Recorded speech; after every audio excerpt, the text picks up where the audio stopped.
So, well, ICAST. Yeah, oof. It seems like it comes so fast every year. You know, we talk about it, we plan for it, we think we plan for it, and then boom, ICAST is next week. Oh my gosh, hurry, scurry, stop what you're doing. You know, we're working on all these large orders and trying to take care of the stuff that we've got going on already.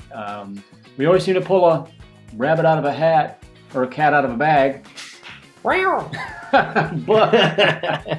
but we were oh my gosh, what is that? Somebody take a picture? Oh Lord. Does this guy know what he's doing? You know, we did ICAST. I think we've been doing ICAST for 13 years. This is by far the best and definitely in one word validity. So this is my second year with you. Yeah, so. Yeah. We didn't know what to expect. I mean, last minute we're putting the booth together. It's a different type of booth. We've got so many things going on. Meet the market. We had meetings with some big buyers. We had some stuff in the new product showcase, and what we signed up for the bass tank, which we sprung on you at Wednesday night, basically. Yep, surprise. Yeah.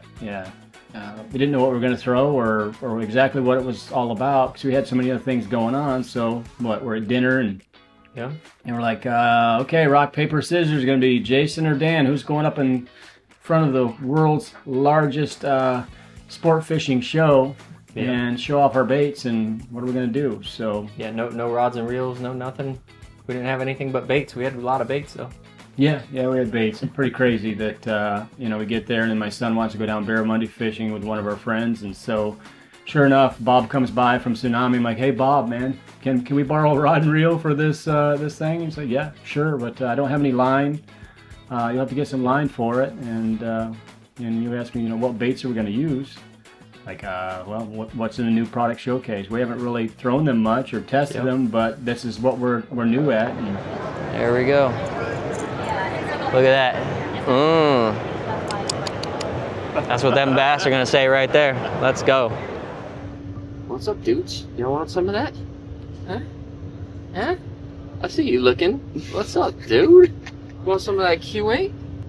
Yeah, you want some of that too. Let's go. Yeah, tell them, get off your stuff. We're not, we didn't know what was going to happen, and I think the crew was pretty nervous. So, I know we were joking around with you at dinner the night before. Don't hit the customer with the lure. Make sure you hit the tank. No stuttering. Don't fall in the tank. I know. Yeah. But it was pretty up high. Did you have like a guard or anything? He applied all the pressure. So, but yeah, that definitely was on my mind for sure. I definitely was worried about getting in the tank because that tank is 32 feet long. I measured it and practiced a little bit, but it literally was like this as far as wide. The gap you had to hit. Yeah, because literally the tank was that wide. That's it. That's all the water you got, and you're 32 feet is a long ways. So I was worried about that, and I was also worried about they had rocks and sticks in there, and if you've seen some of my fishing stuff on some of my videos, you know I like to catch some of those sometimes. So, and that was definitely on my mind. The casting it out of the tank, I wasn't worried about that at all. But so we got a Tsunami rod and reel from Bob. That was pretty cool. And you guys went and got other pieces from someplace else. Yep, missile baits. We went and got jig head from them. One of their new models. It was really cool. It has a swivel on it, so you don't have to tie a loop knot on it and stuff too.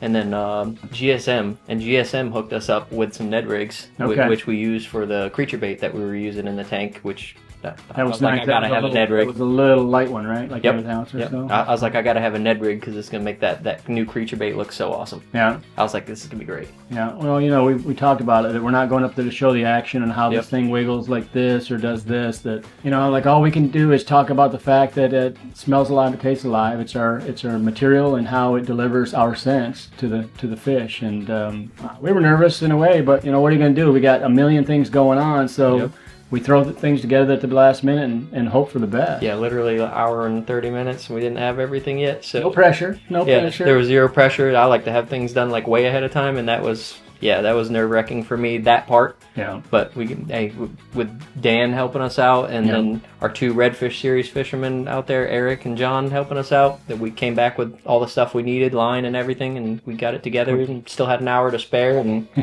my nerves went at that point. Right. I was good. Right. So you couldn't see in the tank, right? Or you could see... Oh, yeah. So the tank, once you get up there... So, did I mention I'm afraid of heights?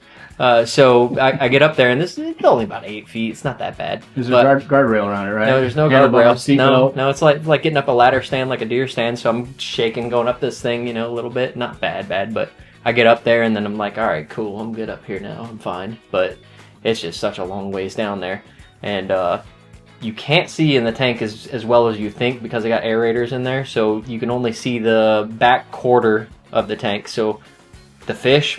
Some of them you can see some silhouettes a little bit, but you can't see hardly anything. So literally while I was up there pitching these baits, I was looking into the crowd at my people down in the crowd from Q8, and they were like, they're like, yep, that's fish. It's likely off the bottom like you saw that bass earlier.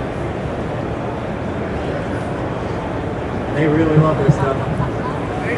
Yeah. Let go, you. 'Cause I could tell it was a fish somewhat, but with nerves and everything too, looking everywhere, trying to focus on the crowd and have fun with them too. And man, I remember the first fish that we got, the biggest fish in the tank. He ignored everybody else's bait the entire time we watched it, but that big fish in the tank, as soon as I put it down there, he slurped it right up, and I felt the hit, and I was like, I'm pretty sure that's a fish. But then I pulled back, and it was not moving. So I was like, oh my god. I'm stuck in this rock. The thing that I was worried about the most. I was like, all right, well, I'm caught up, guys. I was like, give me just a second. And I was going to put the rod down, get a new rod, cast it down the other side, play it off a little bit. And as soon as I started to lean down to put the rod down, all of a sudden one of our guys was like, yeah, you're caught on a big freaking fish. All right, so we're stuck in something. Sorry about that. Stuck in a fish. That's what you're caught on. And I was like, oh, that's jiggled it loose finally, and he spit it out, and another fish grabbed it, and then another fish grabbed it after I got that out. Yeah. And then they wouldn't let it go. Then I brought them all the way to the boat like 4 times. Up on that, cool. 32 feet. At the end of it, they were grabbing it. I was bringing them all the way to the boat and had to shake them loose just to get them to let go because it feels alive. Right. Like you will catch a lot more fish because they don't let it go. Yeah, watching that video, you could see them. They were grabbing it and then just I got nervous. Yeah. I got nervous because I was like, FWC's going to come over here and be investigating my baits and stuff and be like, man, let me make sure there ain't no hooks on that because they're holding it all the way to the boat. Yeah. I was like, whoop. That's funny. But well, you pulled it together for just throwing a bunch of stuff together. Oh, yeah. New rod, new reel, new line. Yep. Shout out to everybody that helped us with it, and it turned out pretty good. So next year we're going to prepare instead of a week ahead of time. We're going to start at 8 days ahead of time. We're going to give you a little more time. That's way better. Well, cool. I'm hoping we're going to share some of this video so people can see. But again, shout out to the people that helped us for sure. GSM, Missile, Tsunami Tackle, all came through, because if not, what do we do? So throw the bait in the water and watch it sink to the bottom? I might have been in there with a snorkel or something. I don't know. So trying to hand feed them. Good job, brother. And good job to you again. Let's do it again. Yeah, it was great. Fun stuff.